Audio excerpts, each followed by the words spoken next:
Something ancient stirred inside you the moment you encountered them, something that did not originate in this lifetime and cannot be explained by the ordinary language of attraction or infatuation. Your soul remembers what your mind has forgotten. There was a knowing, immediate and undeniable, as though every cell in your body recognized a frequency it had been searching for across countless incarnations. This was not a meeting. This was a remembering. You did not choose this person the way you choose what to wear or where to eat. The choice was made long before your conscious mind had any say in the matter, long before you drew your first breath in this body, long before the circumstances of your earthly life began to take shape around you.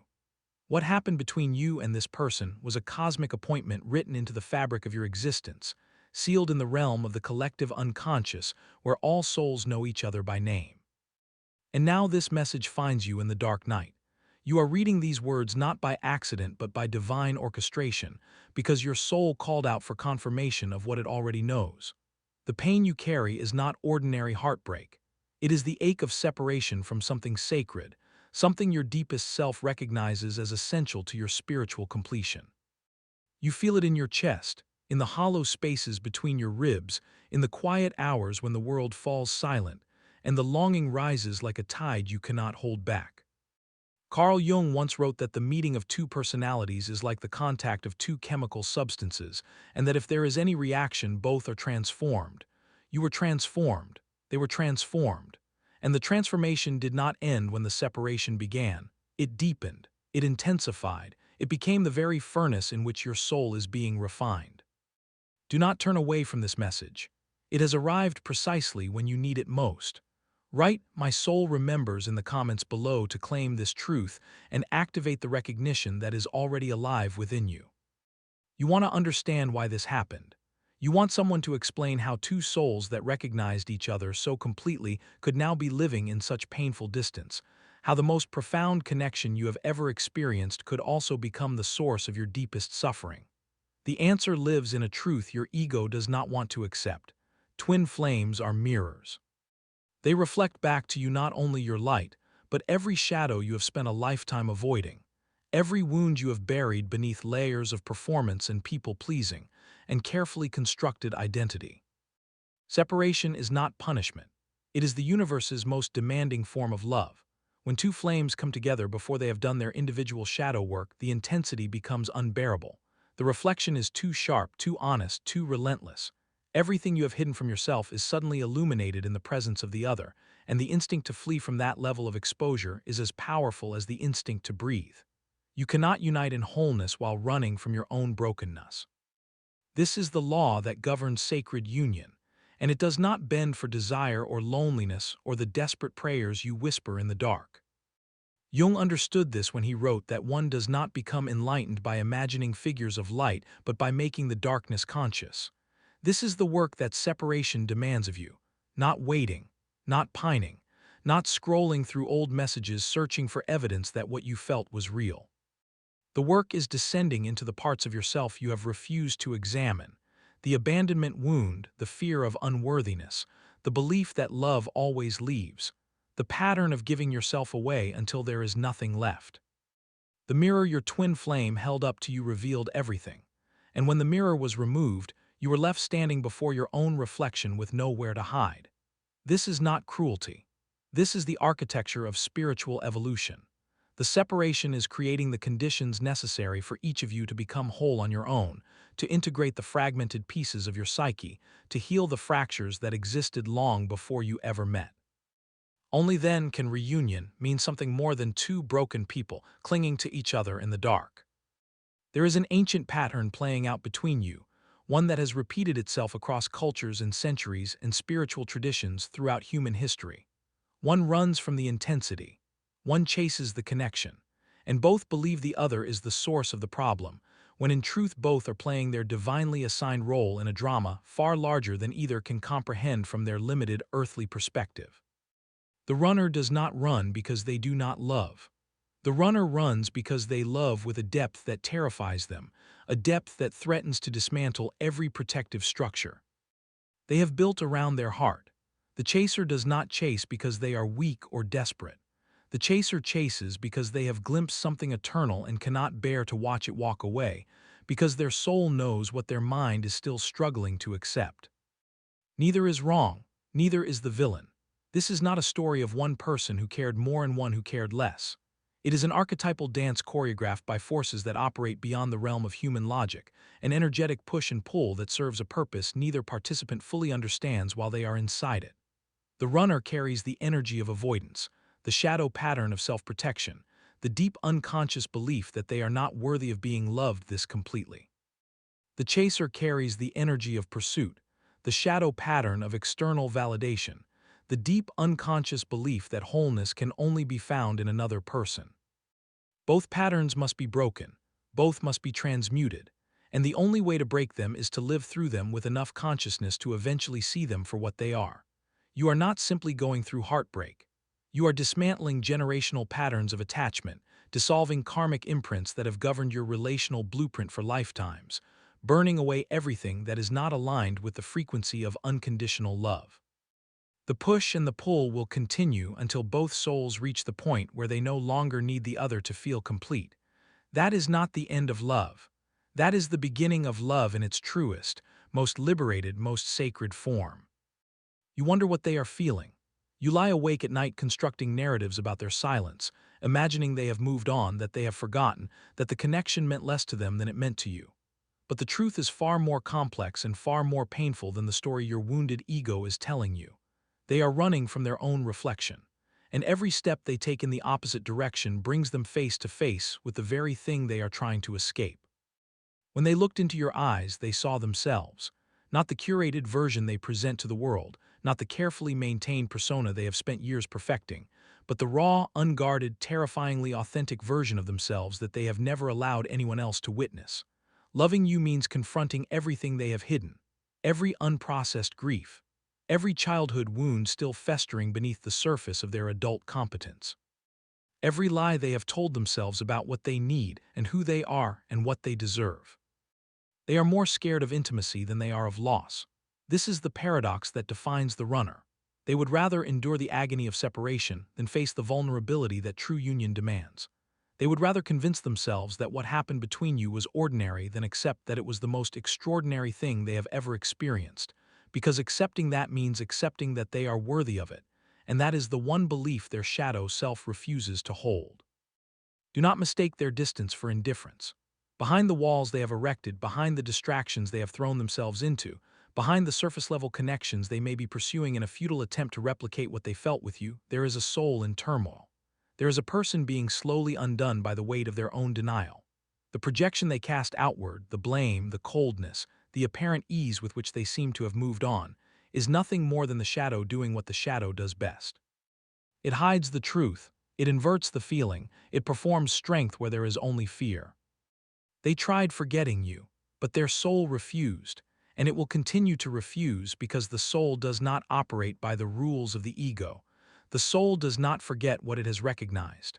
The soul does not abandon what it has claimed, and their soul claimed you long before their human mind had the courage to admit it. This pain is not random. It is not the meaningless aftermath of a relationship that simply did not work out. It is not the universe punishing you for wanting too much or loving too deeply or believing in something your rational mind cannot prove. This pain has a purpose so precise, so intentional, so meticulously designed that if you could see the blueprint of your life from the perspective of your higher self, you would understand that every moment of this suffering was written into your soul contract before you ever entered this body. Soul contracts and pre-birth agreements are not the language of fantasy.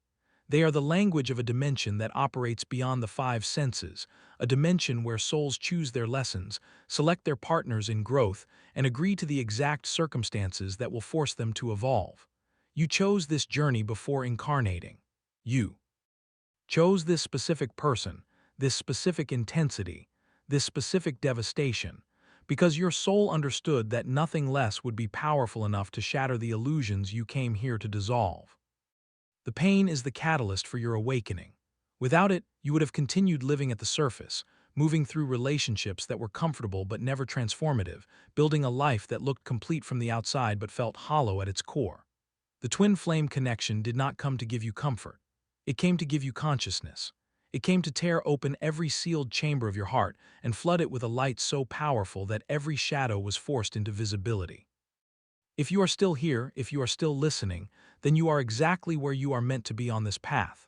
Subscribe to this channel to receive continued guidance through the separation, to anchor yourself in these truths when the doubt creeps in and the loneliness becomes almost unbearable. This is not entertainment.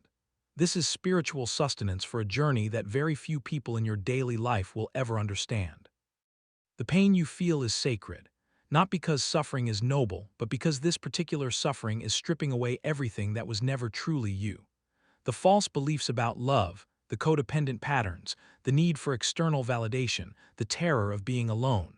All of it is being burned away so that what remains is the purest, most indestructible version of who you actually are. In the void, you find your true self.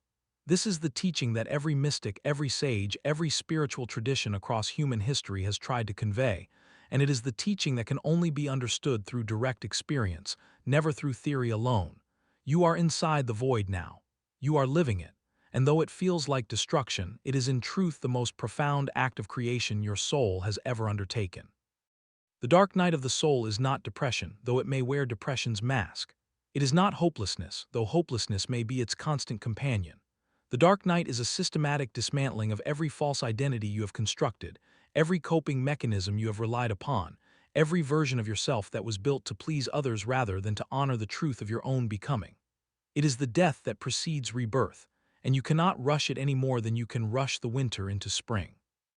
What this separation is teaching you is something no relationship book, no therapist's office, no well-meaning friend could ever teach you with such ferocity and precision.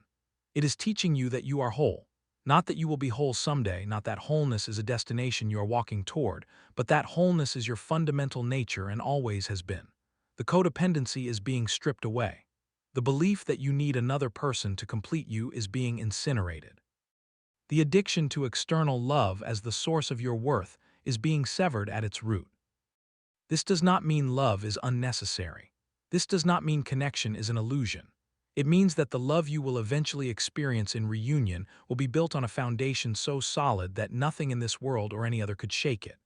Because it will not be the love of two people who need each other to feel whole. It will be the love of two people who are already whole and who choose each other from a place of sovereign fullness rather than desperate lack. You are being prepared. Every tear is preparing you. Every sleepless night is preparing you. Every moment you choose to sit with the discomfort rather than numb it is forging you into someone capable of holding the magnitude of what is coming. There is an invisible tether between you that no amount of distance, no amount of silence, no amount of time can sever. You have felt it in moments you cannot explain to anyone else. A sudden warmth in your chest when you think of them. A dream so vivid it felt like a visitation rather than a creation of your sleeping mind. A name appearing on a screen. A song playing at the exact moment you needed to hear it. A sequence of numbers repeating itself with a frequency that defies statistical probability. Even in separation, you are bound. The energetic cord that connects twin flames exists outside the jurisdiction of the physical world. It cannot be cut by blocking a phone number. It cannot be weakened by dating someone new. It cannot be dissolved by pretending the connection was less than what it was. The cord operates in the realm of the collective unconscious, that vast psychic ocean where all souls are connected, and where the agreements made before birth continue to pulse with undeniable life. Your souls communicate in ways the ego cannot block. This is why you feel them before they reach out. This is why you know, with a certainty that lives in your bones rather than your brain, that they are thinking of you at the very moment you are thinking of them. Synchronicity is not coincidence dressed in spiritual clothing. Synchronicity is the universe's way of reminding you that the connection is still alive, still active, still working beneath the surface of what your human eyes can see. The dreams are not random. The telepathic flashes are not wishful thinking. The sudden waves of emotion that crash over you without warning, the grief that belongs to no event in your current day, the inexplicable joy that arrives in the middle of your darkest hour, these are transmissions traveling along the cord that binds you. They are proof that separation is only a condition of the physical plane and that in every other dimension, you and this person remain deeply, irrevocably intertwined. Do not fear the cord. Do not try to sever it in moments of pain. It is not a chain. It is a lifeline. It is the golden thread that will guide you both back to each other when the time is right, when the work is done, when the souls have spoken, and the universe has aligned every necessary element for your return.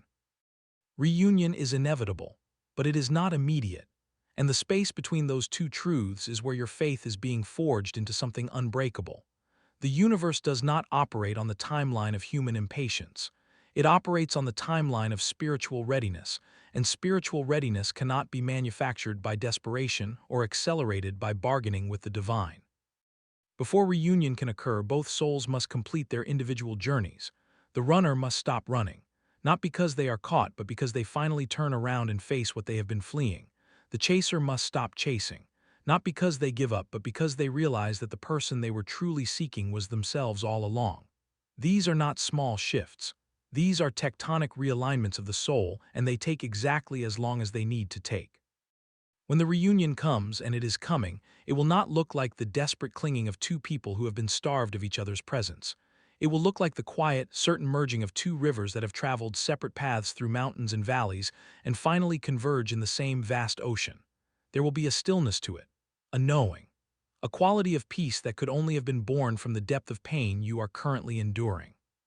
The reunion will carry a weight and a gravity that no ordinary relationship can hold, because you will arrive at each other's doorstep not as the same people who first met, but as the evolved, integrated, spiritually matured versions of those people.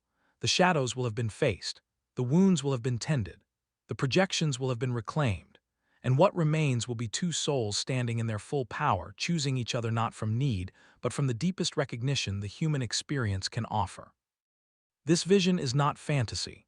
It is the trajectory your connection is following, written in the energetic blueprint of your shared destiny. Share this message with someone who is waiting for their person, someone who needs to know that divine reunion is real and that their pain has a sacred purpose. The act of sharing this truth amplifies its frequency and draws the reunion closer for everyone who receives it. You are not waiting in vain. You are waiting in purpose. And the universe, which has never once forgotten a promise it made to a soul brave enough to incarnate into this level of love, is working tirelessly to bring everything into alignment.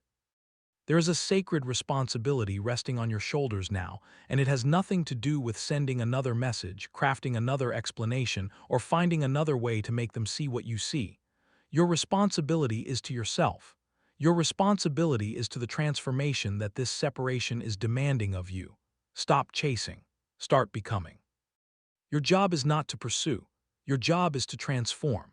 Every ounce of energy you have been pouring into wondering what they are doing, analyzing their behavior, monitoring their social presence, crafting imagined conversations in your mind, all of that energy is meant to be redirected inward, not as punishment, not as resignation, but as the most powerful act of spiritual magnetism available to you.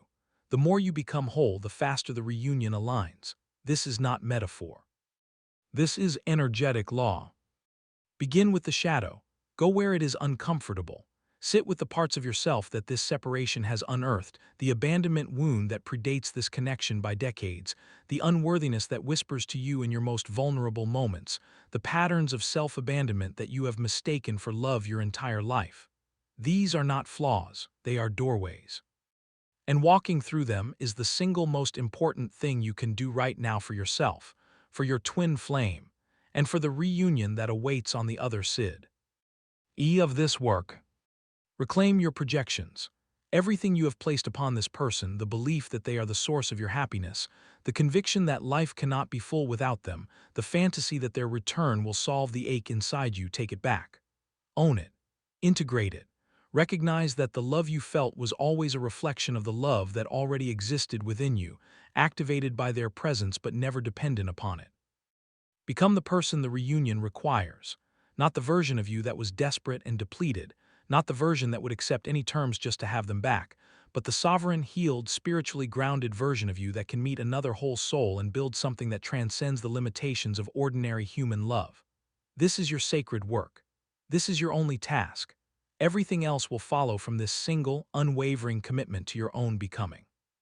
Hear this with the part of you that exists beyond thought, beyond fear, beyond the exhaustion of waiting and the weight of not knowing. What is yours cannot be taken, not by distance, not by silence, not by the confused decisions of a human mind that has not yet caught up to what the soul has always known. What belongs to you at the level of the eternal cannot be lost at the level of the temporary, and this separation, as vast and consuming as it feels, is temporary. The bond is eternal. It was forged in a dimension where time does not exist, where love is not a feeling that fades but a force as fundamental as gravity, as inescapable as the turning of the earth. You and this soul made a promise to each other that transcends every human concept of commitment, a promise sealed not with words but with the very essence of who you are. And the universe, which witnessed that promise, has never stopped working to bring it to fulfillment. This separation is temporary. The bond is eternal. Let those words settle into the deepest part of your being, past the fear, past the doubt, past the days that feel endless and the nights that feel impossible. Let them become the foundation upon which you rebuild yourself, the mantra you return to when the dark night presses in and the silence from the other side becomes almost too much to bear. You are not two halves searching for completion. You are two wholes preparing to create something greater than either could create alone. Two flames that were separated not to be extinguished but to burn brighter individually, so that when they reunite, the fire they create illuminates not just their own lives but the lives of everyone who witnesses their love. This is the promise of the universe. This is the covenant of the twin flame journey. This is the truth that no amount of human pain can erase. Close your eyes, place your hand over your heart.